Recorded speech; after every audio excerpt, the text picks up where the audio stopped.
मित्रांनो, स्वाभिमान शोध अस्तित्वाचा या मालिकेच्या आजच्या भागात आज आपण बघणार आहोत. शांतनूने दिलेल्या गिफ्टमुळे पल्लवी खूपच खुश असते. ती कॉलेजला निघालेली असते. तेवढ्यातच तिला एक फोन येतो. ती म्हणते की हॅलो, हो बोलतीये. कॉलवर बोलून झाल्यावर ती म्हणते की चालेल, मी येते लगेच. फोन आल्यानंतर पल्लवी खूपच खुश असते. सर्व आनंद तिच्या चेहऱ्यावर झळकत असतो. ती बाप्पाची मूर्ती हातात घेते आणि म्हणते की इतके दिवस मी ज्या गोष्टीसाठी झगडत होते त्या माझ्या संघर्षाला आता फळ मिळेल असं वाटतंय. तू आहेस ना रे माझ्या पाठीशी. तुझ्या आशीर्वादाची खूप गरज आहे मला. आणि मग पल्लवी लगेचच घरातून बाहेर पडते. पल्लवी एका कॅफेमध्ये वेट करत असते. तेवढ्यात भारतीताई तिथे येतात. पल्लवी त्यांना बसायला सांगते. भारतीताई मात्र अत्यंत घाबरलेल्या असतात. पल्लवी विचारते की असं घाबरायला काय झालं तुम्हाला? भारतीताई म्हणतात की अगं लपून छपून आले. पल्लवी म्हणते की हो, फोनवर बोलताना जाणवलं मला, त्यामुळे मीही जरा अर्जंट आले. बोला ना, काय सांगायचं होतं तुम्हाला? भारतीताई इकडं तिकडं बघू लागतात आणि मग त्यांच्या बॅगेतून पुराव्यांचा लिफाफा बाहेर काढतात आणि म्हणतात की हे बघ, हे द्यायचं होतं तुला.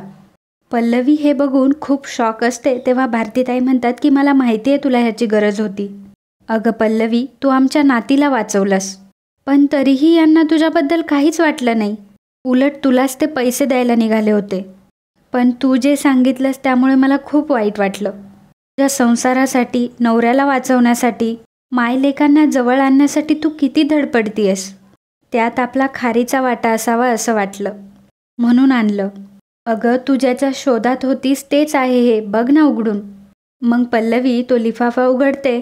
डॉक्युमेंट बघते. तिला खूप आनंद झालेला असतो आणि तेवढेच ती थक्कही असते. तिच्या डोळ्यात आनंदाश्रू असतात आणि भारतीताईंना ती खूप वेळा थँक्यू म्हणते. ती म्हणते की भारतीताई, इतके दिवस ज्या पुराव्यांच्या शोधात होते ते सगळे पुरावे आहे यात. मी कसे आभार मानू खरंच मला कळत नाही आहे हो. पण हे सर्व तुम्ही कसं केलं? तेव्हा भारतीताई म्हणतात की हे सगळं मी त्यांना न सांगता आणलंय. त्या दिवशी तू गेलीस आणि आमच्यात खूप मोठा वाद झाला. आणि मग वकील साहेबांसोबत झालेलं बोलणं भारतीताई पल्लवीला सांगू लागतात. वकील साहेब म्हणत असतात की सूर्यवंशी म्हणजे पैशांची खाण आहे खाण. तेव्हा भारतीताई म्हणतात की ह्या पैशासाठी आमचाही बळी द्यायला तुम्ही मागे पुढे बघणार नाही. तेव्हा वकील साहेब भारतीताईंवर हात उचलतात आणि सिद्धी रडायला लागते. भारतीताई सिद्धीला शांत करतात आणि तेवढ्यातच टेबलवरचा तो लिफाफा सिद्धीच्या बॅगमध्ये घालून ठेवतात. पल्लवी नंतर म्हणते की भारतीताई, तुम्ही खरंच खूप मोठं रिस्क घेतलं हो माझ्यासाठी.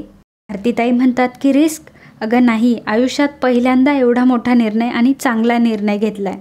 रिस्कचं काही नाही गं, तू हे घे आणि लवकरात लवकर मार्गी लाव. अजिबात वेळ वाया घालू नकोस.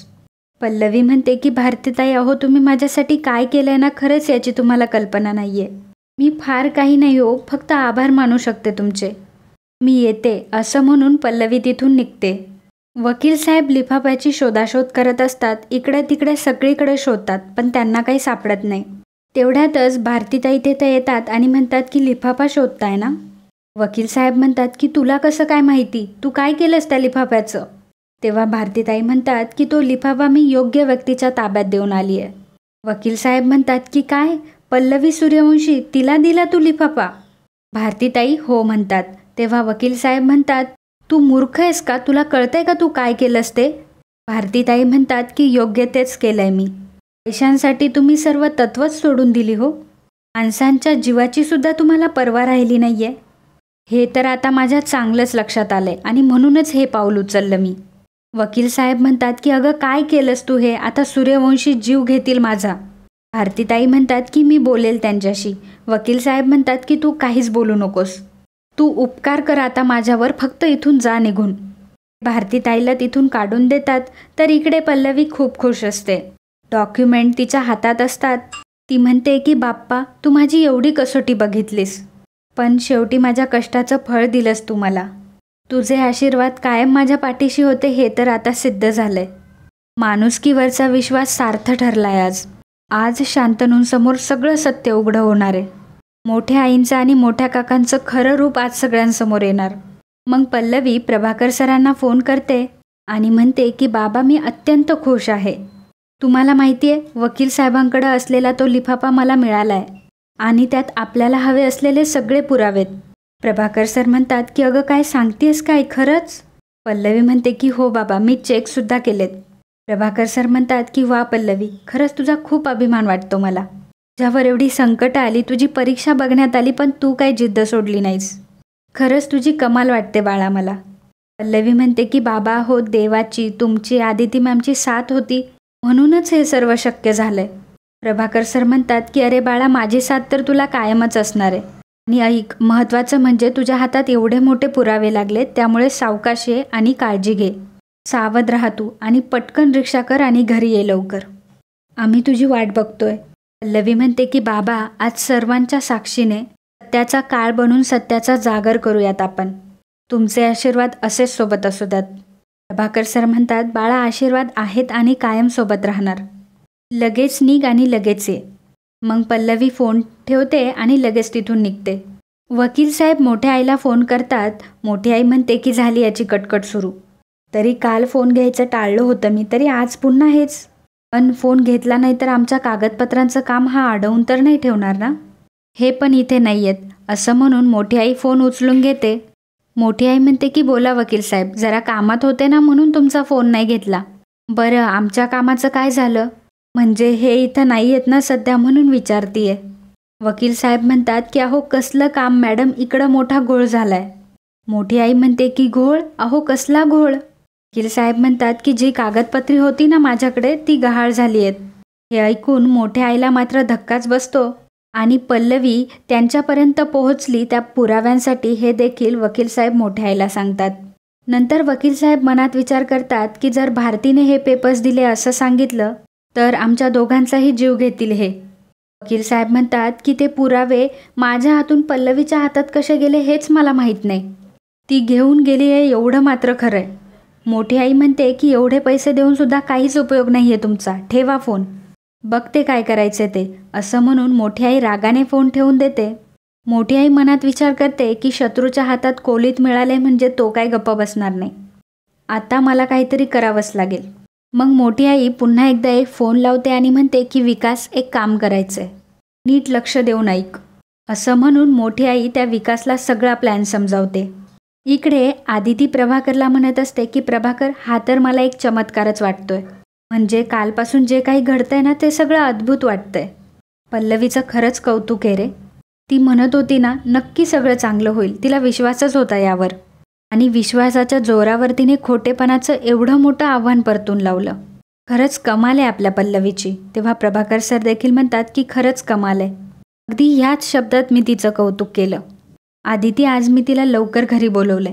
तिच्याकडे जे पुरावे आहेत ना ते दादा आणि वहिनींच्या कर्तृत्वांची शिक्षा देण्यासाठी पुरेसे, आणि मुख्य म्हणजे शांतनूचे ह्या प्रकरणात डोळे उघडतील. आदिती मॅम म्हणतात की आणि माझा शांतनू मला परत मिळेल. एवढ्या वर्षांची प्रतीक्षा संपेल. प्रभाकर, आता सगळं छान होईल, असं म्हणून आदिती मॅमच्या डोळ्यात पाणी असतं. प्रभाकर सर आदिती मॅमचा हात हातात घेऊन म्हणतात की अगदी माझ्या मनातलं बोललीस. आता तुझ्यातलं आणि शांतनूमधलं अंतर कमी होईल आणि हे सर्व गैरसमज दूर होतील आणि आपण पुन्हा सर्वजण एकत्र कुटुंबासारखे राहू. आदिती मॅम म्हणतात की ह्याच दिवसाची प्रतीक्षा होती मला, आणि मला तर हे सगळं एकदम स्वप्नासारखंच वाटतंय. अगदी मला खरंच वाटत नाहीये. प्रभाकर सर म्हणतात की अगदी सगळं तुझ्या मनासारखं होईल आता. इकडे पल्लवी रिक्षामधून चाललेली असते तेवढ्यात तितक्याच 2 गुंड रिक्षावर अटॅक करतात. पल्लवीच्या हातातून ते पुरावे हिसकावून घेण्याचा प्रयत्न करत असतात आणि पल्लवी त्यांच्याशी झुंज देत असते. ती ड्रायव्हरला गाडी थांबवायला सांगते पण ड्रायव्हर काही थांबवत नाही. ड्रायव्हरसुद्धा या प्लॅनमध्ये सामील असतो. पल्लवी दोन्ही हाताने त्या गुंडांना खाली फेकते. ते दोन्हीही गुंड रस्त्यावर पडतात. पल्लवी ड्रायव्हरला मागून मारण्याचा प्रयत्न करत असते. त्याला गाडी थांबवायला लावते, त्याला रिक्षा थांबवायला लावते, पण तो काही थांबवत नाही. पल्लवी त्याला मागून खूप मारत असते. पल्लवी त्या ड्रायव्हरला इतकं मारते की तो रिक्षा थांबवतो. पल्लवी रिक्षातून जायला निघते. तो पल्लवीचा हात पकडतो आणि पुन्हा एकदा पल्लवीची आणि त्या ड्रायव्हरची हातापाई होते. ती ड्रायव्हरच्या तावडीतून कशीबशी सुटते. तेवढ्यात एक गुंड एक लाकडाचा दांडा घेऊन पल्लवीच्या मागे लागलेला असतो. तो जोरात ते लाकूड पल्लवीच्या पायावर मारतो, तशी पल्लवी जोरात खाली कोसळते. तर इकडे विभावरी तिची पहिली कमाई गणपती बाप्पापुढे ठेवते, त्याचं दर्शन घेते आणि हात जोडून म्हणते की देवा, ही माझी पहिली कमाई. लग्नानंतर मी काहीतरी वेगळं करेल, माझी स्वतःची काहीतरी कमाई असेल, असं कधीच मला स्वप्नातसुद्धा वाटलं नव्हतं. पण ते आज शक्य झालंय ते फक्त पल्लवीमुळं. तिने माझ्या आयुष्यात एक वेगळाच आनंद निर्माण केलाय. दुसऱ्याला कायम आनंद देणाऱ्या पल्लवीच्या आयुष्यात कायम सुखच असू देत. तिच्या आयुष्यातले सगळे अडथळे दूर कर. जमिनीवर खाली पडल्यानंतर पल्लवी कशीबशी स्वतःला सावरते ती बघते तर ते 2 गुंड तिच्याकडेच येत असतात. ती पुरावे मागे सरकवते. सर्वजण तिला मारत असतात. पल्लवी देखील त्या तिघांनाही मारते. त्यांना चांगलीच झुंज देते. इकडे शांतनू म्हणतो की दिवसभर बाहेर असते पल्लवी. सकाळीच गेलीये, काही खात नाही, पीत नाही. आता आल्याबरोबर लगेच भूक लागेल तिला. काय करू मी आता, असं म्हणून तो फ्रीज उघडतो. फ्रीजमधून फ्रूट्स काढतो आणि म्हणतो की सफरचंद तरी कापून ठेवतो, म्हणजे आल्यावर खाईल तरी. इकडे पल्लवी त्या गुंडांशी हातापाई करत असते, त्यांना मारत असते. एवढ्यातच एक गुंड पल्लवीला चाकू दाखवतो. चाकू बघून पल्लवी घाबरते. आणि मित्रांनो, आजचा भाग इथेच संपतो. पुढील भागात आपल्याला पाहायला मिळणार आहे पल्लवी जेव्हा त्या गुंडाला मारत असते तेव्हा मोठी आई मागून येते आणि जोरात पल्लवीच्या मागून सुरा खुपसते. पल्लवीच्या मागून जेव्हा मोठी आई सुरा खुपसते नेमका त्याच वेळी शांतनूला देखील कट लागतो. त्याच्या हातातून देखील रक्त येत असतं आणि तोही मोठ्याने ओरडतो. आणि त्याच वेळी विभावरी जेव्हा देवासमोर बसलेली असते तेव्हा दिवा विझतो. विभावरी मनात विचार करते की आता हा कसला अपशकुन.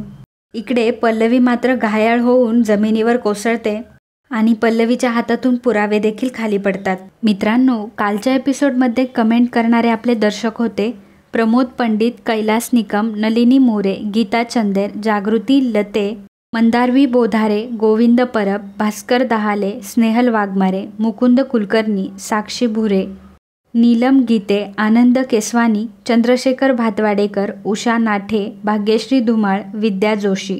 त्याचबरोबर आपल्या अजूनही काही मित्रांनी खूप चांगल्या कमेंट केल्याबद्दल आणि व्हिडिओला खूप चांगल्या प्रतीचा प्रतिसाद दिल्याबद्दल खूप खूप धन्यवाद.